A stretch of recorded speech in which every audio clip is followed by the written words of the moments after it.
En este video veremos cómo el concepto de dignidad de la persona humana pierde su principal sustento lógico cuando el Estado ateo actual, mal llamado Estado laico, quita de la ecuación a Dios. Buenos días, estimados seguidores. Vamos hoy día a hacer una conversación con la inteligencia artificial ChatGPT sobre el artículo 1 de la Constitución Política del Perú, el cual dice: artículo 1. La defensa de la persona humana y el respeto de su dignidad son el fin supremo de la sociedad y del Estado. Sobre este único artículo vamos a hacer un desarrollo en base a preguntas y respuestas del ChatGPT. La primera pregunta que le hacemos al ChatGPT es: ¿desde qué constitución peruana la persona humana es el fin supremo de la sociedad y del Estado? Nos responde ChatGPT.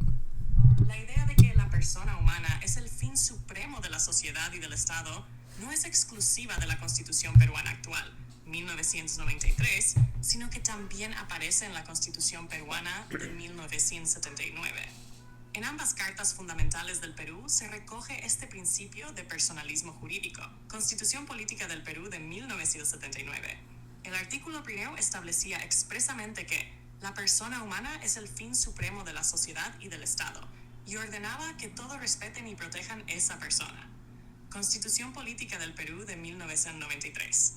Vigente. El artículo primero constitucional también reconoce un principio equivalente al establecer que la defensa de la persona humana y el respeto de su dignidad son el fin supremo de la sociedad y del Estado. En síntesis, este principio apareció formalmente en la Constitución de 1979 y fue retomado y consolidado en la Constitución de 1993, que es la vigente actualmente. Y antes, ¿cuál era el fin supremo de la sociedad y del Estado en las constituciones peruanas?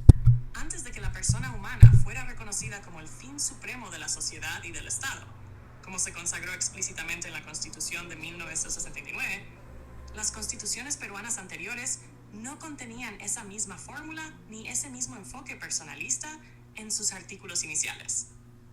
En constituciones anteriores a 1979, Constitución de 1933, vigente hasta 1979, esta constitución no comenzaba con un artículo que declarara a la persona humana como fin supremo de la sociedad y del Estado. Su artículo primero establecía la naturaleza del Estado. Por ejemplo, que el Perú es república democrática. El poder del Estado emana del pueblo, no un propósito superior centrado en la persona humana. Los derechos fundamentales estaban distribuidos, pero no se formulaba un fin supremo del Estado orientado explícitamente a la persona en los primeros artículos del texto, como sucede a partir de 1969. Otras constituciones del siglo XIX y principios del XX, las constituciones peruanas anteriores, 1823, 1826, 1860, 1920, etc., no articulaban un fin supremo del Estado en términos personales o de dignidad humana como principio rector del ordenamiento jurídico. Por lo general, estas constituciones definían la forma de Estado, la soberanía, la estructura del gobierno y los derechos civiles, sin una declaración explícita del propósito final del Estado, centrado en la persona humana como valor constitucional supremo. Resumen. El principio de que la persona humana es el fin supremo de la sociedad y del Estado aparece por primera vez de manera explícita y formal en la Constitución peruana de 1979. Antes de 1979, las constituciones hablaban de la forma del Estado y los derechos de las personas, pero no formulaban ese principio como fin constitucional explícito. Si quieres, puedo darte ejemplos concretos de cómo inician los primeros artículos de algunas de estas constituciones anteriores para comparar directamente. Sí, hazlo. Aquí tienes extractos de los primeros artículos de algunas de las constituciones peruanas anteriores a 1979, para que puedas ver cómo definían al Estado y a la nación, y compararlo con el principio de que la persona humana es el fin supremo de la sociedad y del Estado, que aparece formalmente desde 1969. Constitución peruana de 1823, primera constitución independiente. Artículo primero. Todas las provincias del Perú, reunidas en un solo cuerpo, forman la nación peruana. Artículo 2. Esta es independiente y no puede ser patrimonio de ninguna persona ni familia. Artículo 3. La soberanía reside esencialmente en la nación. En este texto no se declara un fin supremo del Estado centrado en la persona humana, sino que se enfoca en la idea de nación y soberanía. Constitución peruana de 1920. Artículo primero. La nación peruana es la asociación política de todos los peruanos. Artículo 2. La nación es libre e independiente. Artículo 3. La soberanía reside en la nación. Artículo 4. El Estado tiene por fin mantener la independencia e integridad de la nación, garantizar la libertad y los derechos de los habitantes, conservar el orden público y atender el progreso moral e intelectual, material y económico del país. En este artículo sí se menciona el fin del Estado, pero no como fin supremo orientado a la persona humana en términos de dignidad y valores personales, sino en función de objetivos prácticos del Estado: independencia, orden, progreso, derechos, etc. Constitución peruana de 1933. Artículo primero. El Perú es república democrática. El poder del Estado emana del pueblo y se ejerce por los funcionarios con las limitaciones que la Constitución y las leyes establecen. Artículo 2. El Estado es uno e indivisible. Artículo 3.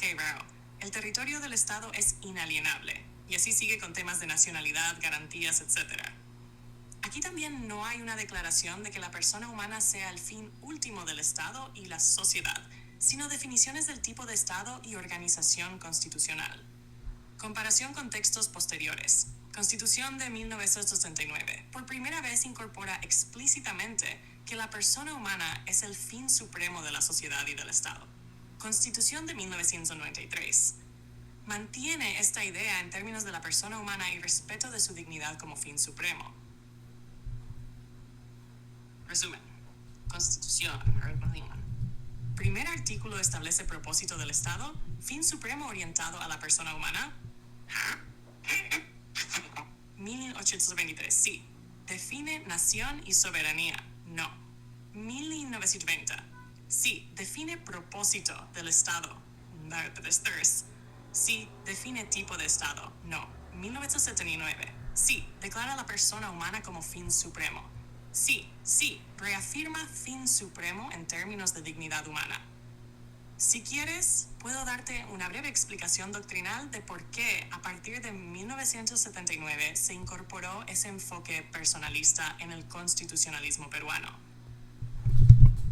Sí, explícame el por qué. Claro, aquí tienes una explicación breve y clara del enfoque personalista que llevó a que la Constitución de 1979 y luego el texto de 1993 sitúe a la persona humana en el centro del ordenamiento constitucional peruano, con base en el desarrollo doctrinal constitucional. ¿Por qué se incorporó el enfoque personalista en la Constitución de 1969? 1. Evolución histórica y filosófica. A partir de mediados del siglo XX, se consolidaron en el derecho constitucional influencias filosóficas como el humanismo y el personalismo, que reivindican la dignidad intrínseca de la persona humana como valor fundamental. Estas corrientes se desarrollaron especialmente después de la Segunda Guerra Mundial, en diálogo con instrumentos internacionales de derechos humanos, como la Declaración Universal de Derechos Humanos de 1948, que pusieron a la persona y su dignidad en el centro de los ordenamientos jurídicos modernos. 2. Crítica a constituciones anteriores. Antes de 1979, la Constitución de 1933 y otras del pasado no tenían una regulación sistemática de los derechos fundamentales, ni una concepción clara del rol del Estado respecto de la persona como sujeto de derechos. Esto abrió el camino doctrinal para que el constitucionalismo peruano acogiera un enfoque más explícito y protectorio de la persona humana. 3. Centro del ordenamiento jurídico. La Constitución de 1979 consagró por primera vez que la persona humana es el fin supremo de la sociedad y del Estado, como principio rector del sistema constitucional, lo que significó que todas las instituciones y normas debían orientarse a proteger y promover a la persona humana en cuanto titular de derechos. Este principio fue innovador dentro del constitucionalismo peruano y situó al ser humano como el valor central del derecho nacional. 4. Influencia de instrumentos internacionales. El reconocimiento de la dignidad humana como fundamento de los derechos también se refleja en tratados internacionales de derechos humanos incorporados por muchos países, incluido el Perú, como la Declaración Universal de Derechos Humanos, que vincula la dignidad humana con la libertad, justicia y paz en el mundo. 5. Continuidad en la Constitución de 1993. Aunque el texto cambió ligeramente, hoy dice: la defensa de la persona humana y el respeto de su dignidad son el fin supremo. El sentido material del principio se mantiene. El Estado y la sociedad existen para servir a las personas, no al revés. En resumen, el enfoque personalista en la Constitución peruana surge por una evolución filosófica y doctrinal hacia la centralidad de la persona y su dignidad en el derecho constitucional moderno. La crítica a marcos constitucionales anteriores que no expresaban explícitamente ese valor. La influencia de la doctrina de derechos humanos y el constitucionalismo comparado. La voluntad de la Asamblea Constituyente de 1978-1979 de situar a la persona como el centro y fin último del ordenamiento jurídico. Si quieres, también puedo darte ejemplos de cómo otros países plasman este enfoque en sus constituciones para comparar con el caso peruano. Sí, dame ejemplos. Sí, muchos otros países también incorporan en sus constituciones principios similares de dignidad o de la persona humana como valor fundamental, aunque no siempre con la misma formulación literal que en el Perú. A continuación, ejemplos representativos. Ejemplos de constituciones que reconocen a la persona o su dignidad como núcleo del orden constitucional. Alemania, Ley Fundamental de 1949. El artículo 1 establece que la dignidad humana es inviolable. Respetarla y protegerla es obligación de todo poder público y reconoce los derechos humanos como fundamento de toda comunidad humana y de la justicia. Aunque no dice literalmente que la persona sea el fin supremo del Estado, sitúa la dignidad humana como el principio central del orden constitucional alemán y obliga a todos los poderes públicos a protegerla. Brasil, Constitución Federal de 1988. La dignidad de la persona humana se consagra como uno de los fundamentos del Estado democrático de derecho. Artículo 1, inciso 3. Aquí también la Constitución coloca la dignidad humana al mismo nivel que valores estructurales como la soberanía y la justicia, lo que refleja un reconocimiento explícito del valor esencial de la persona dentro del ordenamiento jurídico. El Salvador, Constitución de 1983. En el artículo 1 se reconoce expresamente que la persona humana es el origen y el fin de la actividad del Estado, el cual se organiza para alcanzar la justicia, seguridad jurídica y el bien común. Esta expresión es muy cercana formalmente a la peruana de 1979 y 1993, pues sitúa a la persona como centro de la actividad estatal. Guatemala, Constitución actual. El texto constitucional dispone que la organización del Estado está orientada a proteger a la persona y la familia, y que su objetivo supremo es la realización del bien común dentro de un marco de dignidad humana. Si bien no utiliza la misma redacción que Perú, fin supremo, el enfoque es claramente personalista y centrado en la dignidad. Otras jurisdicciones. Sudáfrica. Su Constitución, capítulo 2, reconoce la dignidad inherente de todas las personas y exige que se respete y proteja. Muchos países latinoamericanos, como Honduras, Costa Rica, etc., consagran la dignidad humana o la igualdad en dignidad como principios fundamentales o derechos esenciales de sus constituciones.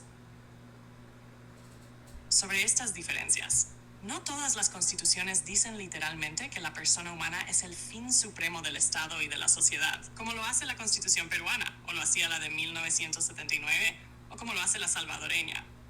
Sin embargo, muchas incorporan la dignidad humana como principio superior, fundamento del orden o núcleo del catálogo de derechos fundamentales, lo que es conceptualmente similar y refleja una tendencia global del constitucionalismo moderno influida por los derechos humanos. Si quieres, puedo darte fragmentos concretos de redacción constitucional de estos países para comparar con el texto peruano. por ejemplo, Alemania, Brasil y El Salvador. Según esas doctrinas, ¿por qué la persona es el fin supremo del Estado? Buena pregunta. Acá ya entramos a filosofía del derecho en serio. Cuando las constituciones modernas dicen que la persona humana es el fin supremo, no es una frase decorativa, es una toma de postura sobre para qué existe el poder. Te lo traduzco en ideas clave. 1. La persona vale por sí misma, no es un medio. Las doctrinas personalistas, München, Kant antes que ellos, parten de una idea fuerte. Open quote, la persona tiene dignidad, no precio. Close quote, eso significa, no puede ser tratada como herramienta del Estado. No puede sacrificarse por la grandeza nacional, la revolución, la raza, el mercado, etc. El poder político no es el fin, es un instrumento. Se invierte la lógica de los estados antiguos y totalitarios. Visión antigua, totalitaria. Visión personalista. El individuo sirve al Estado. El Estado sirve a la persona. El poder es lo central. La dignidad humana es lo central. El orden es el fin. La persona es el fin. 2. La persona es sujeto moral, libre y responsable. Estas doctrinas ven a la persona como libre, capaz de elegir, racional, capaz de comprender el bien y la verdad, moral, responsable de sus actos. Si el ser humano tiene esa estructura, entonces la sociedad y el Estado existen para crear condiciones donde esa libertad y desarrollo sean posibles, no para absorberlo, dirigirle la conciencia o convertirlo en pieza del sistema. 3. El poder necesita un límite superior. Decir que la persona es el fin supremo cumple una función jurídica brutal. Pone un freno al Estado. Si el fin supremo es el orden, se justifican dictaduras. La seguridad se justifican abusos. El progreso se justifican atropellos. Pero si el fin supremo es la persona, open quote, ninguna política es legítima si destruye la dignidad humana. Close quote, es un criterio de invalidez del poder. 4. La dignidad no depende de lo que produces. Este es el punto más potente. La persona vale, aunque sea pobre, aunque esté enferma, aunque no sea útil económicamente, aunque piense distinto. Si el valor dependiera de utilidad, el Estado podría descartar personas. El personalismo dice el valor es intrínseco. 5. Entonces, ¿qué es el Estado bajo esta lógica? No es papá, amo, dueño de la vida social. Es open quote, una organización al servicio de la realización de las personas. Close quote. Por eso, los derechos fundamentales no son regalos del Estado, son exigencias derivadas de la dignidad humana. En una frase fuerte, las constituciones personalistas dicen esto en el fondo. Open quote. El poder no es sagrado. Sagrada es la persona. Close quote. Si quieres, lo conectamos con consecuencias prácticas en derecho constitucional. Por ejemplo, cómo este principio influye en temas como límites a la pena, libertad de conciencia, objeción de conciencia, proporcionalidad, etc. Ahí se vuelve todavía más interesante. ¿Es la versión atea del mensaje cristiano?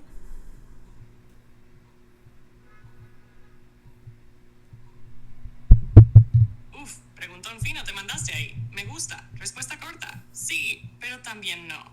Depende de qué capa mires. 1. El cristianismo ya decía algo muy parecido. Mucho antes de las constituciones modernas, el cristianismo había metido una bomba conceptual. Cada persona tiene dignidad porque es creada a imagen de Dios. El valor no depende de riqueza, poder o utilidad. Hay un alma individual e irrepetible. El poder terrenal no es absoluto. Eso era revolucionario en un mundo donde el esclavo valía menos, la mujer valía menos, el débil no contaba. La idea de que cada persona tiene un valor absoluto tiene raíz clarísima en la antropología cristiana. Filósofos personalistas como Jacques Maritain, católico, influyeron directamente en la redacción de textos de derechos humanos del siglo XX. Number 2. ¿Qué hace el constitucionalismo moderno? Hace una especie de traducción laica de esa idea. En vez de decir, open quote, la persona es digna porque es imagen de Dios, close quote, dice, open quote, la persona tiene dignidad por el solo hecho de ser persona, close quote. O sea, se conserva la conclusión moral, se cambia el fundamento metafísico Dios, naturaleza humana, imagen divina, dignidad inherente, ley moral, derechos humanos. Entonces, ¿es la versión atea? Podría decirse que es Open quote, una formulación filosófico-jurídica universalizable de una intuición que el cristianismo expresó religiosamente. Close quote, no necesita fe para funcionar en derecho. Sirve en sociedades donde hay creyentes, ateos, agnósticos, otras religiones. Es como decir, podemos no estar de acuerdo sobre Dios, pero sí sobre que ninguna persona puede ser tratada como cosa. 4. Diferencia clave entre ambas visiones: personalismo cristiano, personalismo constitucional. Clear. La dignidad viene de Dios. La dignidad es inherente a la naturaleza humana. Fundamento teológico, fundamento filosófico jurídico. Verdad revelada, principio racional y político común. Orden moral trascendente, orden constitucional. Pero la estructura ética es sorprendentemente parecida. A. La ironía histórica. Muchas ideologías modernas que se declararon anticristianas, ciertas corrientes ilustradas, derechos humanos laicos, etc., terminaron defendiendo igualdad intrínseca, valor del individuo, límites al poder, defensa del débil, cosas que el cristianismo ya había puesto sobre la mesa siglos antes. Algunos filósofos dicen que Occidente se volvió, open quote, cristiano sin Cristo en su ética pública, close quote. A. Conclusión clara, sí puede verse como una versión secularizada, jurídica y universal de una intuición antropológica profundamente cristiana, pero ya no depende de la fe, sino de una idea racional de lo que es la persona. Si quieres, nos metemos a algo más polémico todavía. ¿Qué pasa cuando esta dignidad personal entra en tensión con ideas modernas como autonomía absoluta, bioética, aborto, eutanasia, etc.? Ahí es donde se separan el personalismo cristiano y el personalismo liberal. Sí, metámonos en ese tema.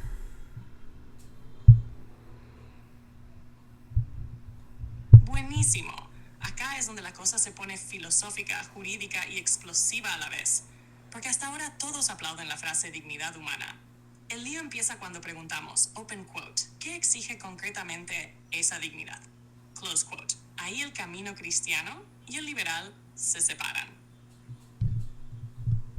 Dos formas de entender la dignidad: personalismo clásico, raíz cristiana, personalismo liberal moderno. La dignidad está en lo que la persona es. La dignidad está en lo que la persona decide. Centro naturaleza humana, centro autonomía. Hay bienes humanos objetivos. El bien es elección individual. La libertad es para el bien. La libertad es el bien supremo. Autonomía pues es naturaleza. Personalismo cristiano. La persona es digna incluso cuando no puede decidir. Un bebé, un anciano con demencia, un enfermo en coma, siguen teniendo la misma dignidad porque, open quote, la dignidad no depende de la conciencia ni de la capacidad de elección. Close quote. Personalismo liberal. La dignidad se asocia mucho a autodeterminación, proyecto de vida, capacidad de decidir sobre uno mismo. Entonces aparece esta idea, open quote, sin autonomía real, la dignidad estaría disminuida. Aquí nace el choque. Aborto. Personalismo clásico. Si la dignidad está en el ser humano por lo que es, el concebido ya es alguien con valor propio. La madre no es dueña de esa vida. Personalismo liberal. Prima la autonomía de la mujer sobre su cuerpo y su proyecto de vida. El embrión no es considerado persona jurídica plena. Conflicto. ¿Quién es el sujeto central de dignidad aquí? Número 3. Eutanasia. Personalismo clásico. La dignidad no se pierde por sufrir, depender o estar débil. Matar para eliminar sufrimiento implica que la vida vale según su calidad. Personalismo liberal. Vivir obligado en sufrimiento puede considerarse indigno. Elegir morir sería un acto de dignidad autónoma. Choque brutal. Dignidad como valor intrínseco versus dignidad como control sobre la propia existencia. Número 4. ¿Qué es lo más profundo del desacuerdo? No es religión versus laicismo. Es esto. Open quote. ¿La persona es digna por su ser o por su poder de decidir? Close quote. Si es por su ser, nadie puede ser descartado. Si es por su decisión, la voluntad se vuelve el criterio final. Número 5. ¿Dónde queda la Constitución? Como la peruana. Cuando dice open quote, la persona humana y su dignidad son el fin supremo, close quote. Esa frase es compatible con ambas lecturas, pero su espíritu original, históricamente personalista, se inclinaba más a dignidad inherente, límites al poder, protección del débil persona como fin, no como proyecto subjetivo, pero el constitucionalismo contemporáneo muchas veces la interpreta en clave de autonomía. En el fondo, la pelea es esta. Pregunta, respuesta clásica, respuesta liberal, nunca. ¿Qué hace valiosa a la persona? Su ser, su libertad. ¿Se puede disponer de la propia vida? No. Sí, en ciertos casos. ¿La dignidad se pierde? Nunca. Puede verse afectada. Y por eso estos debates nunca se resuelven fácil. No es una discusión legal solamente. Es una discusión sobre qué es el ser humano. Si quieres, bajamos esto a cómo el Tribunal Constitucional peruano ha usado la dignidad en su jurisprudencia. Ahí se ve qué visión pesa más en la práctica. Sí, veamos lo que dice el Tribunal Constitucional.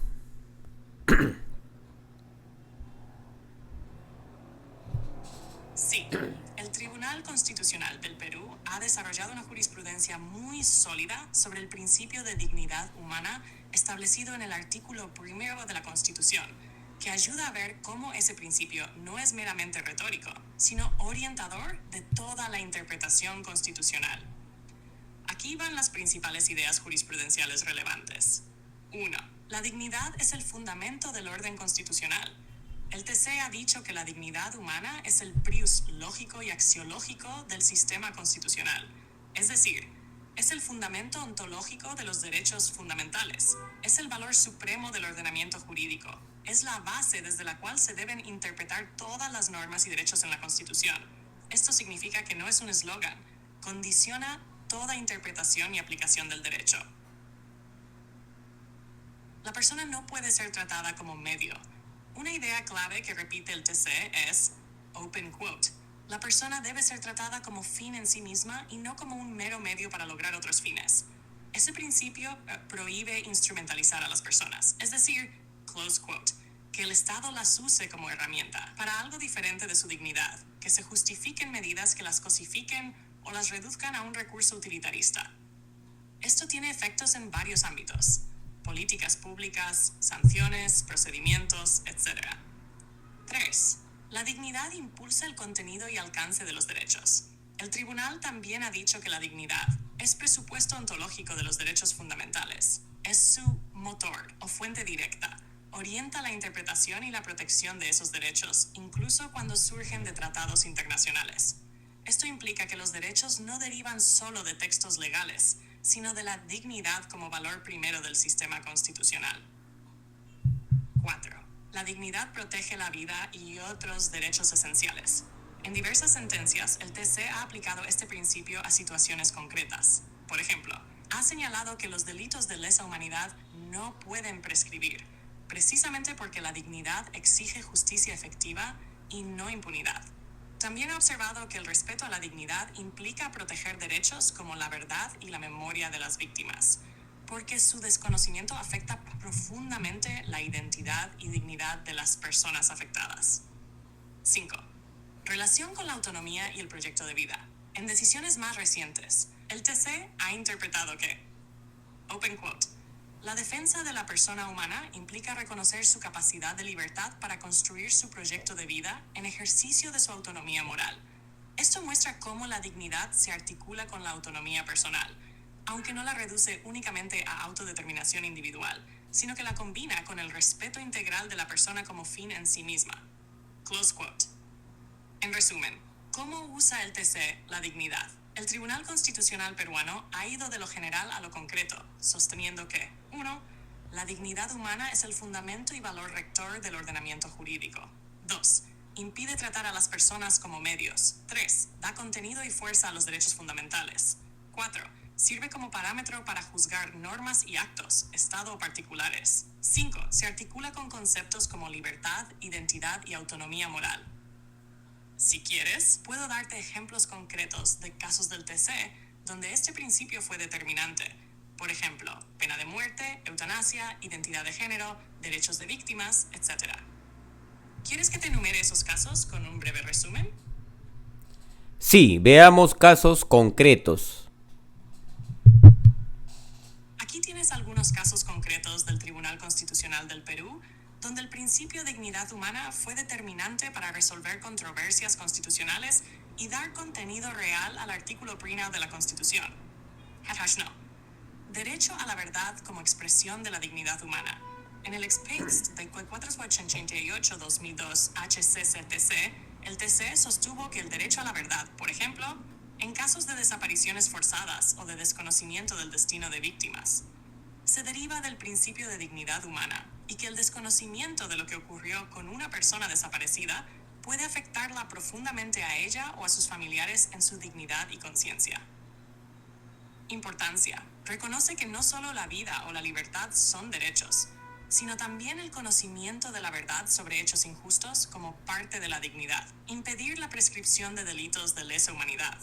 En el ex 024-2010 PIC, el tribunal declaró que la dignidad humana impide que delitos de lesa humanidad prescriban, porque la prescripción produciría impunidad y afectaría el acceso a la justicia y al derecho a la verdad de las víctimas y sus familias. Importancia. Sitúa la lucha contra la impunidad como una exigencia constitucional ligada a la dignidad de las personas afectadas por violaciones graves. 3. Libertad anticipada por afectación de la dignidad humana. En el XP 0125333-2023 TC, el TC consideró que mantener la prisión de un condenado con demencia senil vulnera su dignidad humana, porque la pena ya no cumple sus fines constitucionales, y la persona se encuentra en una situación donde su condición degradaría su dignidad. Importancia. Muestra cómo el principio de dignidad puede limitar incluso el ejercicio de sanciones penales cuando éstas dejan de tener sentido para la persona. Legislación antiterrorista y dignidad humana. En un grupo de expedientes acumulados, PHEBRI 050-2004 AITC, 051-2004 AI, 004-2005 AITC, etc., el TC interpretó que la dignidad humana funciona no solo como derecho, sino también como principio rector del ordenamiento que orienta a la interpretación y aplicación de normas, por ejemplo, en materia de antiterrorismo, para proteger los derechos fundamentales. Esto significa que la dignidad interviene como límite a la actuación estatal en situaciones complejas. Importancia. Establece que el principio de dignidad humana sirve como un criterio de interpretación constitucional, no solo como un valor abstracto. 5. Derechos fundamentales como manifestaciones de dignidad. El TC ha sostenido reiteradamente que la dignidad humana es el fundamento ontológico y axiológico de los derechos fundamentales, es decir, base necesaria para su existencia y protección. Todos los derechos reconocidos constitucionalmente son consecuencia de la dignidad de la persona. Importancia. Esto da una fuerza estructural a la dignidad humana dentro del orden constitucional. No es accesorio ni simbólico, sino condición de validez y contenido de los derechos. Derecho a la identidad cultural vinculado a dignidad.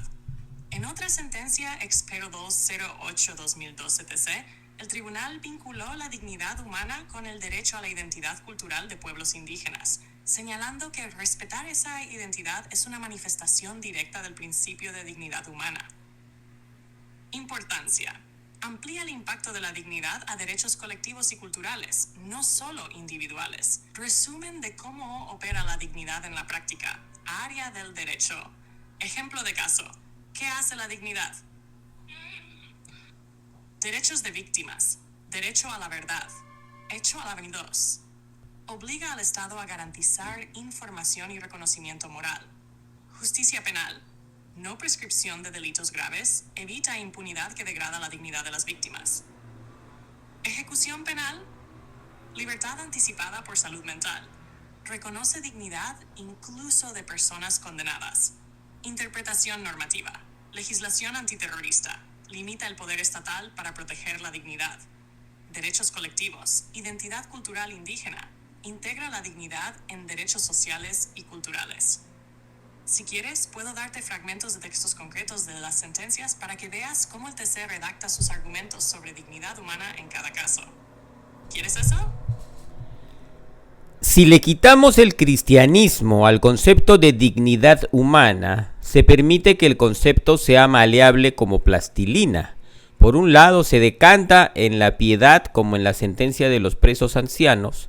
Por otra, proscribe el perdón, como en el caso de la persecución eterna de delitos de lesa humanidad. ¿Qué me dices eso? Lo que estás señalando es una tensión real, no una contradicción superficial. Y es bien visto. La La dignidad en el constitucionalismo contemporáneo funciona como principio supremo, y los principios no operan como reglas matemáticas, operan por ponderación. Ahí nace esa sensación de plasticidad. Pero ojo, que sea abierta no significa que sea arbitraria. Vamos por partes. Número 1. La dignidad es un principio, no una norma cerrada.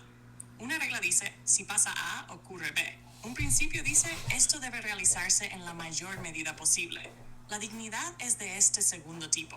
Por eso puede proyectarse en direcciones distintas según el problema jurídico. No es plastilina libre, es un eje, pero los casos son distintos. Norsos, los dos ejemplos que mencionas no miran al mismo sujeto. Aquí está la clave que ordena todo. Cassian protege la dignidad en primer plano. Preso anciano con demencia, al condenado como persona vulnerable.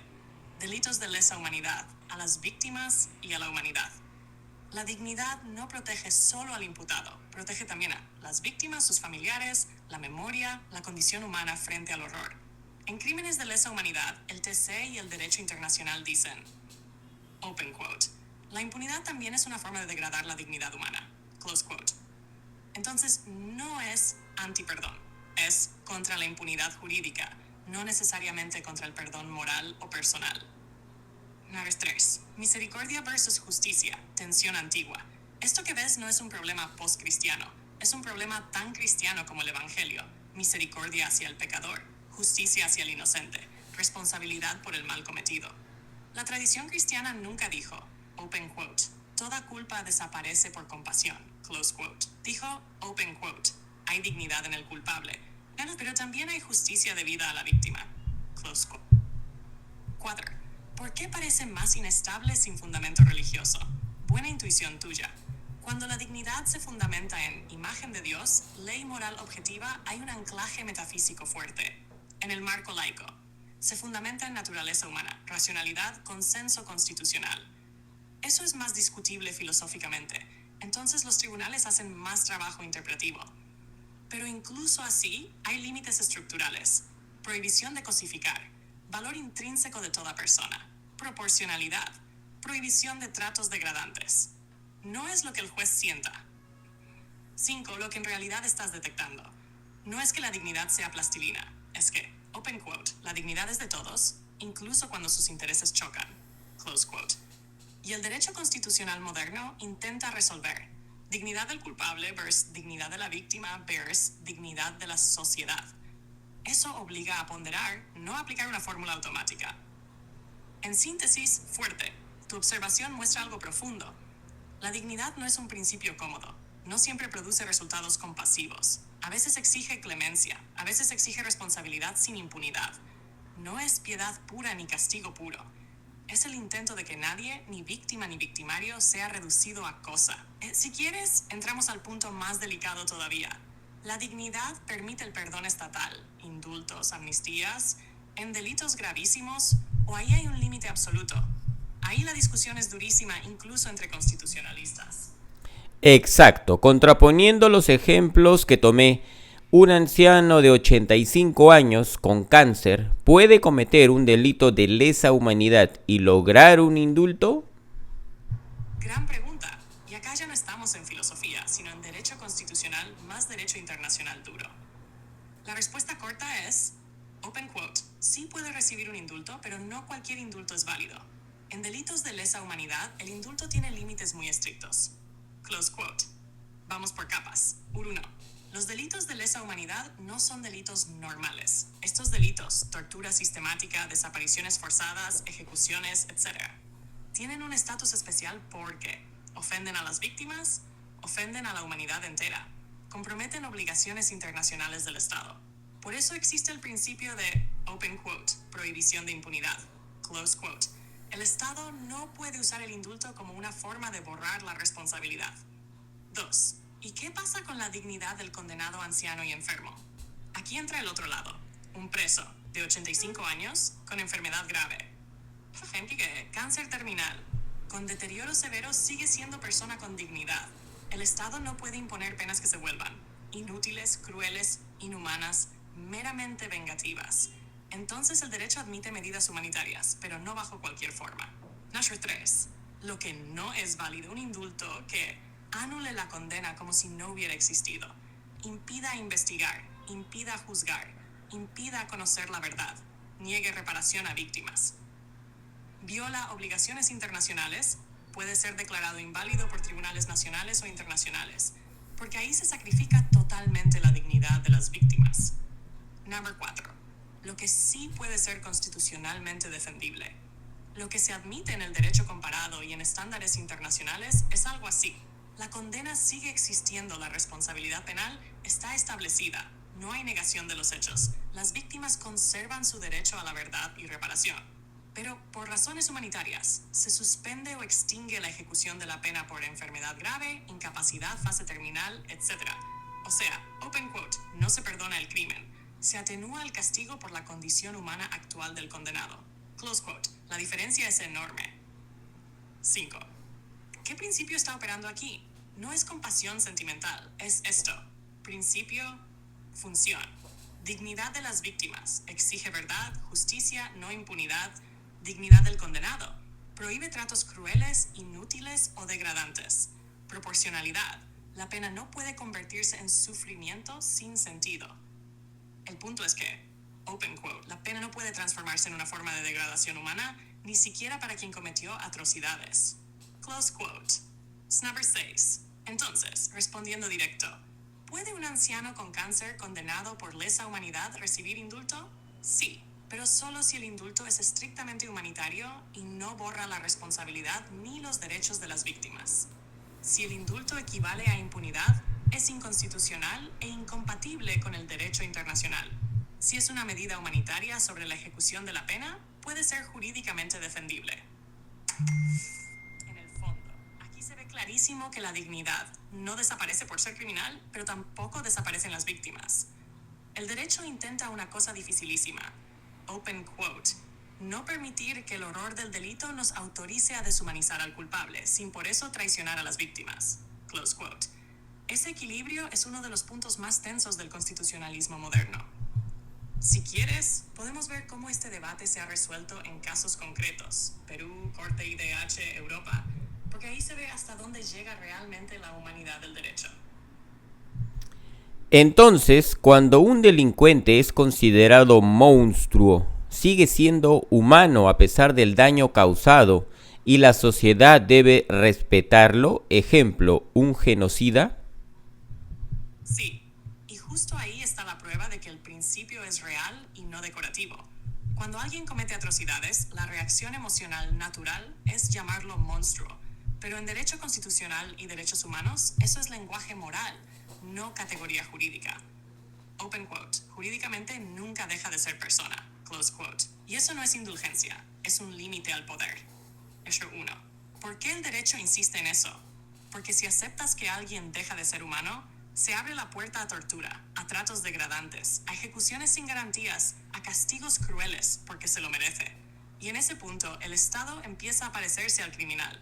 El principio es, open quote, el Estado no puede degradarse moralmente aunque el delincuente sí lo haya hecho. Close quote. Nash 2. Humanidad, inocencia. Respetar su dignidad no significa excusarlo, minimizar el crimen, olvidar a las víctimas, evitar la pena. Significa juicio con garantías, pena legal, prisión, si corresponde responsabilidad plena, pero no tortura, no tratos inhumanos, no humillación, no castigos degradantes. 3. El genocida es el caso extremo, y por eso es el ejemplo perfecto. Si el principio solo valiera para personas buenas, no sería un principio, sería simpatía selectiva. La idea de dignidad humana dice algo durísimo. Open quote. Ni siquiera el peor criminal pierde su condición de sujeto de derechos básicos. Close quote. ¿Por qué? Porque esos derechos no se basan en su conducta, sino en su condición humana. La pena castiga lo que hizo. La dignidad protege lo que es. 4. Esto también protege a la sociedad. Paradójicamente, respetar los límites frente al peor criminal evita que el Estado se vuelva brutal, mantiene el sistema dentro de la legalidad, preserva la civilización jurídica. Es un freno al odio convertido en Polit 5. Fórmula clara, un genocida. Aspecto, situación, responsabilidad penal máxima. Derecho a castigo sí, derecho a no ser torturado sí, derecho a trato humano sí. Porque el derecho penal moderno no dice, open quote, te trato como tú trataste. Close quote. Dice, open quote, te juzgo como persona responsable ante la ley. Close quote. En el fondo, llamarlo monstruo expresa el horror moral, pero el derecho responde, open quote, si lo tratamos como bestia, dejamos de actuar como sociedad humana. Close quote. El límite no se pone por él, se pone por lo que nosotros somos. Si quieres, entramos en la pregunta más incómoda de todas. ¿Hay algún crimen que permita perder derechos humanos básicos? ¿Vida, integridad? ¿O esos son absolutamente indisponibles incluso frente al peor mal? Ahí ya tocamos el núcleo duro del constitucionalismo. ¿Y se le puede condenar a muerte? Pregunta directa, respuesta igual de directa. Open quote. En el marco del derecho constitucional y de derechos humanos que parte de la dignidad humana, la pena de muerte es profundamente problemática y en muchos sistemas incompatible. Close quote. Pero vamos con matices, porque aquí chocan historia, soberanía y derecho internacional. 1. Desde la lógica de la dignidad humana. Si la dignidad es inherente e inviolable, entonces el Estado puede castigar, puede privar de libertad, puede imponer penas severas, pero quitar la vida plantea un problema radical. Open quote. La pena de muerte elimina de forma definitiva al sujeto de derechos. Close quote. Muchos constitucionalistas sostienen que eso convierte al Estado en quien decide quién deja de existir. Trata la vida como algo disponible por el poder. Rompe la idea de que la persona es fin y no medio. Por eso, los sistemas más influidos por esta concepción han abolido la pena capital. 2. Tendencia del derecho internacional. El movimiento global ha ido así. 1. Primero, restringirla. 2. Luego, reservarla a delitos gravísimos. 3. Finalmente, abolirla. Hoy en derechos humanos contemporáneos, se prohíbe aplicarla arbitrariamente. Se prohíbe ampliarla. Se impulsa su abolición. La lógica detrás es, open quote, el Estado puede proteger la sociedad sin matar. Close quote. 3. Y el argumento contrario. Quienes la defienden dicen, algunos crímenes destruyen tan gravemente el orden humano, genocidio, terrorismo masivo, que la pena máxima sería proporcional y que no sería venganza, sino justicia retributiva. O sea, no niegan la dignidad, sino que sostienen que, open quote, la persona sigue siendo digna, pero responsable al punto de perder su derecho a la vida. Close quote. El problema es que esa postura choca con la idea de que ciertos derechos son indisponibles, incluso frente al peor culpable. Genre 4. El punto crítico. La pregunta de fondo es, open quote, ¿la dignidad humana es compatible con que el Estado mate como castigo? Close quote. Si dices sí, la dignidad puede perder protección frente a ciertos actos. Si dices no, hay un límite absoluto al poder punitivo. El constitucionalismo contemporáneo tiende al no, porque errores judiciales existen, la pena es irreversible, puede volverse instrumento político, no es necesaria para proteger a la sociedad. 5. El caso extremo del genocida. Incluso frente al genocida, la postura dominante en sistemas basados en dignidad es cadena perpetua, prisión de máxima seguridad, responsabilidad histórica, no ejecución. Porque la idea no es ser compasivos, sino mantener un límite. Open quote. El Estado no puede cruzar la línea de quitar la vida como acto de poder. Close quote. En resumen, pregunta. Respuesta desde la lógica de la dignidad. ¿Es comprensible que alguien la pida ante crímenes atroces? Sí, emocional y moralmente. ¿Es coherente con la dignidad humana como principio supremo? Cada vez más sistemas dicen que no. ¿El peor criminal pierde su humanidad? No. ¿Puede ser castigado severamente? Sí. ¿Puede ser eliminado por el Estado? Ahí está el gran límite que muchos ordenamientos ya no aceptan. La abolición de la pena de muerte no nace de blandura, sino de esta idea durísima. Open quote. El poder del Estado tiene un límite que no depende de lo que haya hecho el condenado, sino de lo que nosotros estamos dispuestos a convertirnos como sociedad. Close quote. Si quieres, vemos cómo esto se conecta con el caso peruano concreto, que tiene una situación constitucional bien particular en este tema. Entonces, ¿la dignidad significa tener solo derechos y no cumplir deberes? Ahí hay un malentendido común, y es lógico que aparezca después de todo lo que hemos hablado. Open quote. Dignidad no significa solo derechos y cero deberes. Significa que ni siquiera cuando alguien incumple sus deberes, pierde su condición humana básica. Close quote. Son planos distintos. 1. La dignidad no elimina la responsabilidad. El hecho de que alguien tenga dignidad no lo hace inocente, no lo exime de la ley, no lo blinda frente al castigo, no borra sus deberes sociales. La dignidad no es un escudo contra la justicia, es un límite a cómo se ejerce el poder al sancionar. Derechos y deberes no son opuestos. En la tradición constitucional, tienes derechos porque eres persona. Tienes deberes porque vives en sociedad con otras personas dignas. De hecho, muchos deberes nacen justamente de la dignidad ajena. Derecho de alguien. Deber correlativo de otro, vida. No matar, no difamar. Libertad, no esclavizar integridad, no torturar. O sea, los deberes son la otra cara de la misma moneda. Grave 3. ¿Qué pasa cuando alguien viola gravemente sus deberes? No pierde su dignidad, pero adquiere responsabilidad, puede ser juzgado, puede ser encarcelado, puede perder derechos, libertad, cargos públicos, etc.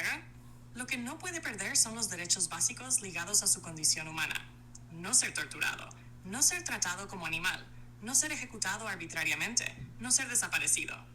La dignidad no impide castigar, pide deshumanizar al castigar. 4. La clave está aquí. Idea falsa, idea correcta. Si tiene dignidad, no se le puede hacer nada. Se le puede sancionar, pero dentro de límites humanos. La dignidad protege al delincuente más que a la víctima. Protege a ambos, pero en planos distintos. Los derechos borran los deberes. Los derechos fundamentan los deberes recíprocos. Hammer 5. Fórmula clara. Open quote. La dignidad explica por qué tienes derechos. La convivencia explica por qué tienes deberes. La justicia explica por qué respondes cuando los incumples. Close quote. Nada de eso se excluye. En realidad, el concepto de dignidad no debilita el orden jurídico, lo civiliza. Sin ese límite, el castigo podría convertirse en venganza y el Estado en fuerza bruta. Si quieres, vemos cómo la propia Constitución peruana habla no solo de derechos, sino también de deberes constitucionales, que muchas veces se olvidan en estos debates.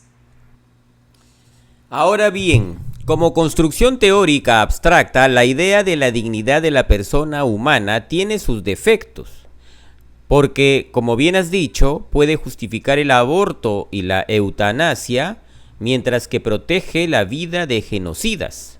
Por esos resultados, ¿no crees que es contradictoria? Entiendo perfecto la inquietud. No es un comentario superficial. Es un problema clásico en teoría constitucional. Pero la clave es esta. Open quote. No es que la dignidad sea contradictoria. Es que el concepto es unitario y las teorías sobre qué exige en cada caso son las que chocan. Close quote. La contradicción no está en el principio, sino en las antropologías que se apoyan en él. 1. La dignidad es un principio fuente, no una conclusión automática. La dignidad dice algo básico. La persona tiene valor intrínseco. No puede ser tratada como cosa, no puede ser mero medio. Hasta ahí, casi todos los sistemas modernos están de acuerdo. El desacuerdo empieza cuando se pregunta, open quote, ¿quién es persona? ¿Qué acciones respetan o niegan ese valor? Close quote. Ahí se abren caminos distintos. Número 2. No es la misma dignidad justificando cosas opuestas. Es esto, corriente. ¿Qué entiende por dignidad? Personalismo clásico. Valor del ser humano por su naturaleza independientemente de autonomía. Personalismo liberal. Valor ligado a la autodeterminación y proyecto de vida. Ambos usan la palabra dignidad, pero no están partiendo de la misma base filosófica. Entonces, uno protege al no nacido porque es ser humano. Otro prioriza la autonomía de la mujer. Uno rechaza la eutanasia porque la vida no pierde valor. Otro la acepta porque vivir contra la voluntad sería indigno. No es que la dignidad diga dos cosas opuestas. Son dos teorías rivales sobre qué significa dignidad. 3. ¿Por qué el genocida sí conserva protección básica? Porque ahí sí hay consenso fuerte. Incluso el peor criminal sigue siendo humano, sigue siendo sujeto moral. No puede ser torturado, no puede ser tratado como animal. Ese es el mínimo común civilizatorio. Es el límite frente a la barbarie estatal. 4. La aparente paradoja. Parece que, open quote, se protege al culpable pero no al inocente. No nacido, close quote. Pero en realidad, en el caso del genocida nadie discute que es persona. En aborto y eutanasia lo que se discute es si el otro sujeto entra o no en la categoría de persona con igual estatus. El conflicto no es entre dignidades, es sobre el alcance del concepto de persona. Número 5. Todo sistema moral tiene estos puntos de fractura. La alternativa a la dignidad no es un sistema coherente perfecto. Es otro sistema con otros problemas. Utilitarismo sacrifica minorías por mayor bienestar. Colectivismo subordina individuo al grupo, poder soberano, el Estado decide quién cuenta. La dignidad intenta poner un dique. Cada vida humana tiene un valor que no depende de utilidad ni conveniencia. El debate es, ¿qué vidas entran ahí y qué actos lo respetan? En síntesis, no es una contradicción interna del principio. Es, open quote, una palabra común usada por visiones del ser humano que no coinciden. Close quote. Por eso el derecho constitucional vive en debate permanente. No discute solo normas, discute qué es la persona. Y mientras esa pregunta no tenga una respuesta filosófica compartida, la aplicación del principio de dignidad siempre será un terreno de tensión. Si quieres, damos un paso más profundo todavía.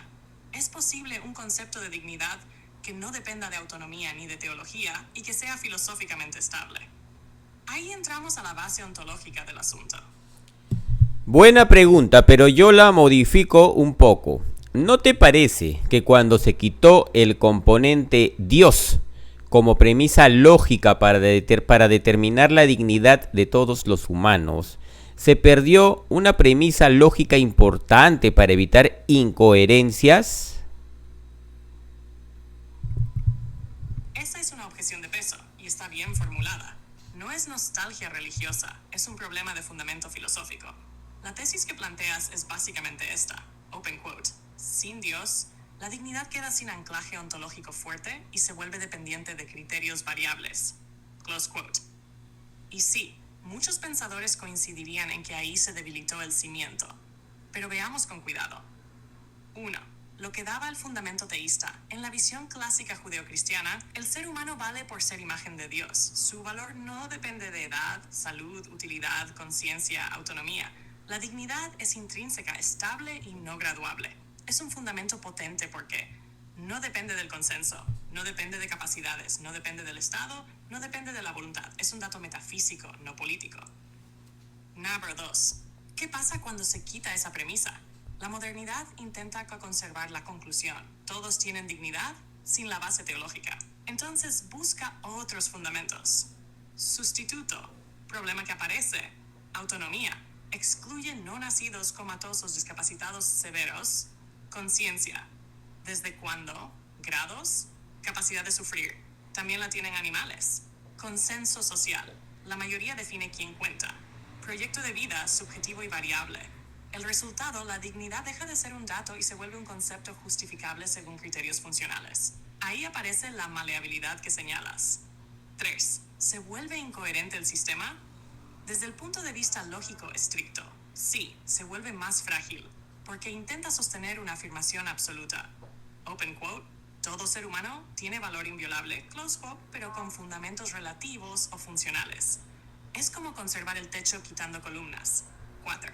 ¿Por qué igual se mantiene en sistemas seculares? Porque históricamente la idea de dignidad es una herencia cultural cristiana, traducida al lenguaje laico. Muchos filósofos dicen que el Estado moderno vive de, open quote, capital moral prestado de la tradición religiosa, close quote. Mantiene la conclusión, aunque el fundamento original ya no se declare. 5. Pero ojo, quitar a Dios no implica automáticamente caos. Hay intentos filosóficos serios de fundamentar la dignidad sin teología. Kant, la persona es fin en sí por su racionalidad moral. Personalismo ontológico, valor por ser sujeto espiritual, no por fe religiosa. Derecho natural racional, naturaleza humana como dato objetivo. El problema es que ninguno logra la fuerza absoluta y simple que daba la idea de creación divina.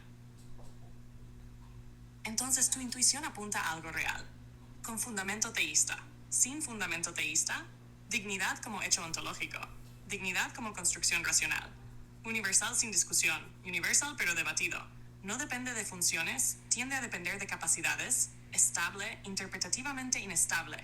No es que el sistema secular sea imposible, es que pierde la base indiscutible y entra en disputa filosófica permanente. Fórmula cruda.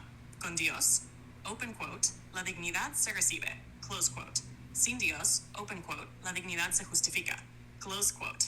Y todo lo que necesita justificarse puede ser reinterpretado. Tu crítica no es religiosa, es estructural. ¿Puede sostenerse un valor absoluto sin un fundamento absoluto? Esa es una de las preguntas más profundas del constitucionalismo contemporáneo. Muchas gracias. Bien, estimados amigos, hasta aquí llegamos con este diálogo con la inteligencia artificial que, como han visto, es una interesante metodología, ¿no? Al alcance de cualquiera hoy en día. Muchas gracias, mi nombre es Jorge Luis Flores, espero que el video les haya gustado, les haya servido y nos vemos en un próximo video.